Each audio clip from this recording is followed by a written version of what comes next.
Hi hello నమస్తే. ఈరోజు మన విశిష్ట అతిథి వచ్చేసి సత్తెనపల్లి నియోజకవర్గం స్థానికంగా చాగంటివారిపాలెం గ్రామానికి సంబంధించి గ్రామ ప్రథమ పౌరుడైన సర్పంచ్ గారు అయితే మనతో ఉన్నారు. ప్రస్తుతం ఆంధ్రప్రదేశ్ వ్యాప్తంగా లోక్సభ అదేవిధంగా అసెంబ్లీ ఎలక్షన్ సంబంధించిన ఒక ఫీవర్ అయితే నడుస్తుంది. మరి స్థానికంగా గ్రామంలో ఎలాంటి అభివృద్ధి జరిగింది గత 3 సంవత్సరాల నుంచి ఏదైతే స్థానిక సంస్థల ఎలక్షన్ సంబంధించి, అదేవిధంగా 5 సంవత్సరాల్లో వైసీపీ గవర్నమెంట్ ప్రభుత్వంలోకి వచ్చే అవుతుంది. మరి గ్రామంలో ఎలాంటి అభివృద్ధి జరిగింది ఏంటిదని చెప్పేసి వారి మాటల్లోనే మనం తెలుసుకునే ప్రయత్నం అయితే చేద్దాం. నమస్తే అన్న. నమస్తే. గత మీరు ఏదైతే సర్పంచ్ అయ్యి 3 సంవత్సరాలు అయితే కంప్లీట్గా వస్తున్నది, ఎలాంటి అభివృద్ధి చేశారు అన్న ఊర్లో? జరిగిందా అసలు అభివృద్ధి? మా ఊర్లో అభివృద్ధి వచ్చేసి గతంతో పోల్చుకుంటే ఈ 3 సంవత్సరాల్లో కూడా ఒక 50-60 సంవత్సరాల నుంచి పెండింగ్లో ఉన్న వర్క్లు, లింక్ రోడ్లు వచ్చేసి, డ్రైన్స్, సీసీ రోడ్లు, కల్వర్ట్లు ఏవైతే నేను సుమారుగా కోటి పైచిలుకు దాకా కోటి పైచిలుకు జరిగింది. ప్లస్ మాకు ఎంపీపీ కూడా ఇదే ఊరు అవ్వటం వల్ల సుమారుగా ఒక 5 మట్టి రోడ్లు వచ్చేసి, 6 సిమెంట్ రోడ్లు, 8 కల్వర్ట్లు, ఒక 700 మీటర్లు డ్రైన్స్ కట్టడం జరిగింది. ఈ అన్నిటికి కూడా మా స్థానిక ఎమ్మెల్యే అంబటి రాంబాబు గారి యొక్క ప్రోత్సాహంతో జరగడం జరిగింది. ఏదైతే ఏ నియోజకవర్గానైనా ఎమ్మెల్యే ఉంటారు, కానీ మీ నియోజకవర్గానికి ఎమ్మెల్యే ఒక మంత్రి అయినా. మంత్రి కావడం వల్ల మీకు ఏ సమస్య ఉన్నా ఆయనకు చెప్పడం, అది ఎంబడే పరిష్కారం ఏమన్నా సాధ్యమవుతుంది? పక్కా ఉంది. ఎందుకంటే అందరూ వచ్చేసి అందుబాటులో ఉన్నా లేకపోయినా మాకు మా మంత్రిగా ఇప్పుడు మంత్రి అయ్యారు. అంతకుముందు ఎమ్మెల్యే గారు ఉన్నప్పటి కాంచి కూడా ఎప్పుడు కూడా మనకి సాధ్యమైనంతరికి అందుబాటులో ఉంటాడు. ఫోన్ అందుబాటులో కానీ, వ్యక్తిగతంగా కలవడం కానీ ఎటువంటి ఇబ్బంది లేకుండా మాకు అన్ని రకాలుగా మనిషి లోకల్లో ఉన్న ఎమ్మెల్యే ఎక్కడో పక్క నుంచి వచ్చి చేసినా కూడా, లోకల్ కాకపోయినా కూడా మా అందరికీ సాధ్యమైనంత వరకు అందుబాటులో ఉంటూనే ఉంటారు. అన్ని రకాల వాటికి మంచిగా స్పందిస్తూ ఉంటారు. ఏదైతే గవర్నమెంట్ వైసీపీ ప్రభుత్వం ఉందో, ఇది వాలంటరీ వ్యవస్థ అనేది విధానాన్ని తీసుకొచ్చింది. ప్రతి సంక్షేమ పథకం డైరెక్ట్ సీఎం గారి నుంచి నేరుగా ప్రజలకే వస్తున్నాయి. ఆ వాలంటరీ వ్యవస్థ మీద అనేక విమర్శలు అయితే టీడీపీ మరియు వైసీపీ రెండు చెప్పుకుంటున్నాయి. మరి వాస్తవంగా అసలు వైసీపీకి సంబంధించిన వాళ్ళ వాలంటీర్లు లేక వాళ్ళు స్వచ్ఛందంగా ఈ యొక్క పార్టీలకు అతీతంగా వర్క్ చేస్తున్నారు? ఖచ్చితంగా వాళ్ళు పార్టీలకు అతీతంగా చేస్తున్నారు. ఎందుకంటే కూడా అర్హత ఒక్కటే మాత్రమే వాళ్ళు ప్రామాణికంగా తీసుకుంటున్నారు. అంతేకాని పార్టీయా, కులమా, మతమా, వర్గమా అనే విభేదాలు ఏమీ లేకుండా ఏదైనా సరే, పింఛన్కి సంబంధించిన సరే, ఇంకొక స్కీమ్ అయినా సరే, ఏ స్కీమ్ అయినా సరే, వాళ్ళు అర్హత ఉన్నది అంటే వాటికి ఎటువంటి ఇబ్బంది పెట్టకుండా ఆటోమేటిక్గా వాళ్ళ డేటా మొత్తం కూడా వాళ్ళే అప్లోడ్ చేసుకొని, ఏ చిన్న సంబంధించిన సర్టిఫికేట్ అయినా సరే మొత్తం వాళ్ళే చూసుకొని, ఒక ఇంట్లో సొంత మనిషిలాగా వాలంటీర్ వ్యవస్థ చాలా బాగా పనిచేస్తుంది. ఉదాహరణకి నిన్న అపోజిషన్ చంద్రబాబు నాయుడు గారు కూడా వాళ్ళకి 10,000 ఇస్తానని చెప్పారంటే ఇంతకంటే మంచి కాంప్లిమెంటరీ ఎక్కడ దొరకదు. ఆయననే ఒకప్పుడు ఈ వాలంటరీ వ్యవస్థ అనేది చాలా దారుణంగా ఉంది ఆంధ్రప్రదేశ్లో. వాళ్ళు ఎవరు లేని టైంలో పోయి లేడీస్ని అరెస్ట్ చేయడం, ఇటువంటి వీటికి కూడా వాళ్ళని బాధ్యులను చేశారు. అటువంటి వ్యక్తే ఇప్పుడు నేను 10,000 ఇస్తానడం ఎట్లా అనిపిస్తున్నది? ఓసారి వెళ్ళికి ఆలోచనకి పరాకష్ట. తను ఇంత గోనె సంచులు మోసే ఉద్యోగం అని చెప్పేసి, మరి వాళ్ళు ఇంట్లో మగవాళ్ళు లేని టైంలో ఆడవాళ్ళ యొక్క ప్రైవసీని దెబ్బతీస్తున్నారని, అట్లా పవన్ కళ్యాణ్ గారు వారి యొక్క హ్యూమన్ ట్రాఫికింగ్ అది ఎట్లా చేస్తామని చెప్పి అన్ని మాటలు అన్న వాళ్ళే ఈరోజు మళ్ళీ వాళ్ళని మేము అధికారంలోకి వచ్చినాక 10,000 చేస్తామంటే చేస్తారు. నాకు తెలుసు ఎలా చేస్తారంటే, జన్మభూమి కమిటీలకు 5-6 ఉండేవాళ్ళు. ఇప్పుడు మా ఊళ్ళో 10 మంది వాలంటీర్లు. రేపు వాళ్ళు అధికారంలో వస్తే ఆ ఉన్న జన్మభూమి కమిటీ వాళ్ళే వాలంటీర్లు అవుతారు. మళ్ళీ వాళ్ళకి సంబంధించిన వాలంటీర్లు అవుతారు 6-7. ఈ 18 మందికి 18,90,000 నెలకి ఇవ్వటం బెటరా? 6కి 6 బదులు 60,000 ఇవ్వడమా? చంద్రబాబు నాయుడు గారు వాళ్ళ యొక్క తెలివితేటలు ఇలాంటి వాటిలో పనిచేస్తాయి. అంతేగాని 10 మందికి ఇచ్చేద్దామా, ఒక మంచి ఇచ్చేద్దామా ఉండదు.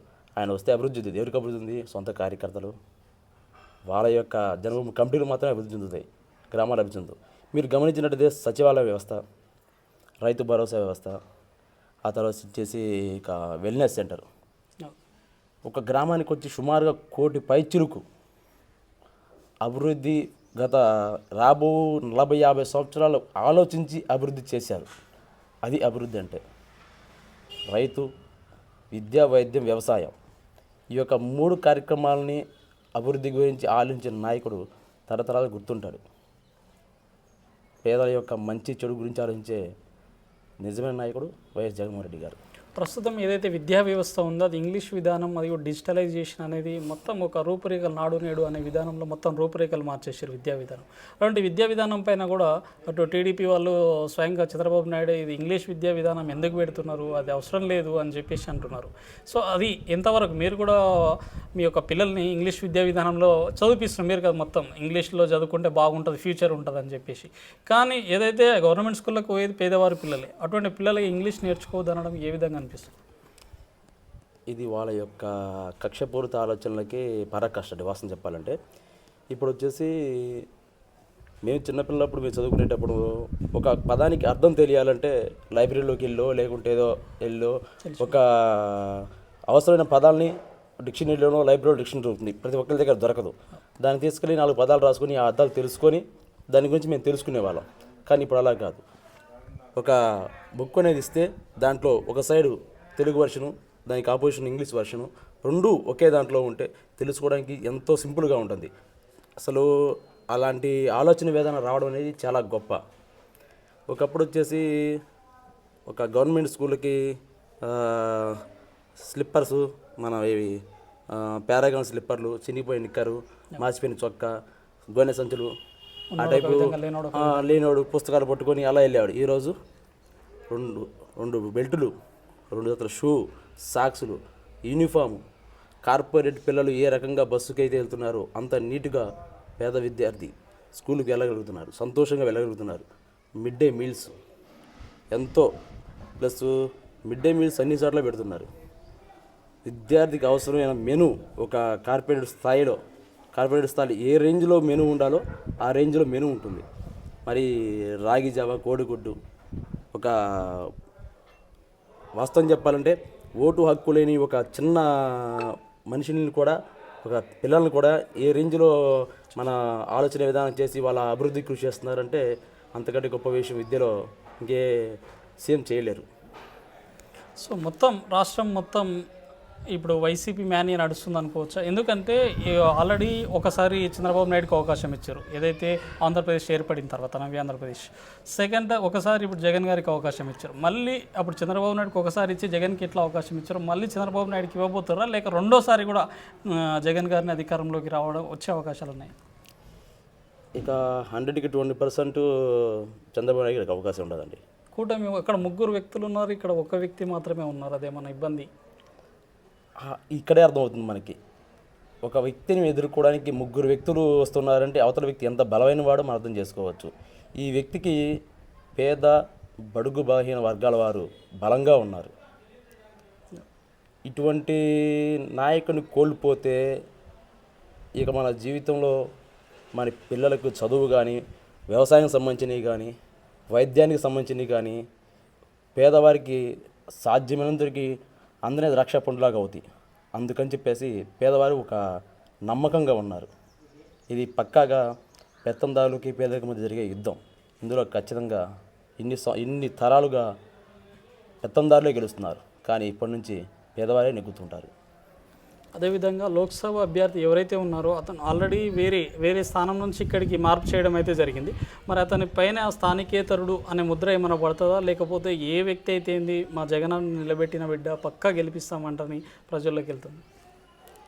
ఇక్కడ స్థానికేతరుడా కాదనేది ముఖ్యమైనది ఏంటంటే వ్యక్తిత్వం. ప్రజలకు దగ్గరగా ఉండేవాడు, అందుబాటులో ఉండి సాధ్యమైనంతరికి సేవ చేసే గుణం ఉండాలి. వీటన్నిటికంటే ముఖ్యంగా మా అధినాయకుని పెట్టినడే ఉండాలి. ఏదైతే చాగంటి వారి పాలెం గురించి తీసుకుంటే గ్రామంలో దాదాపు 3000 పైచీలకు జనాభా అయితే ఉంది. సో అందులో ఓటింగ్ శాతం తీసుకుంటే ఎక్కువ మేరకు రాబోయే 20-25 రోజుల్లో రాష్ట్ర వ్యాప్తంగా అసెంబ్లీ ఎలక్షన్స్, లోక్సభ ఎలక్షన్ జరుగుతున్నాయి. మీ గ్రామం తరపున ఎవరికి మెజారిటీ ఇవ్వబోతున్నారు? మాకు లాస్ట్ టైం వచ్చేసి 1140 మెజారిటీ వచ్చిందండి వైసీపీ. అంతగానే వచ్చిందా? వచ్చేసి మాకు ఈ చాగంటి వారి పాలెం, లంకెల కోరపాడు మా నియోజకవర్గంలో మా వైఎస్ఆర్సీపీ కంచుకోట, ఈ 2 కూడా లంకెల కోరపాడు కూడా 1000 దాకా మెజారిటీ. అది 1600 ఓటింగే, కానీ 1000 దాకా అదే మెజారిటీ వస్తుంది. అదే ఓటు పర్సంటేజ్ దాదాపు 80-90%. మొత్తం మ్యాక్సిమం ఈ రెండు కంచుకోవడాలు అనమాట. ఈ రెండులో మ్యాక్సిమం వైఎస్ఆర్సీపీకే పట్టం కడతాయి.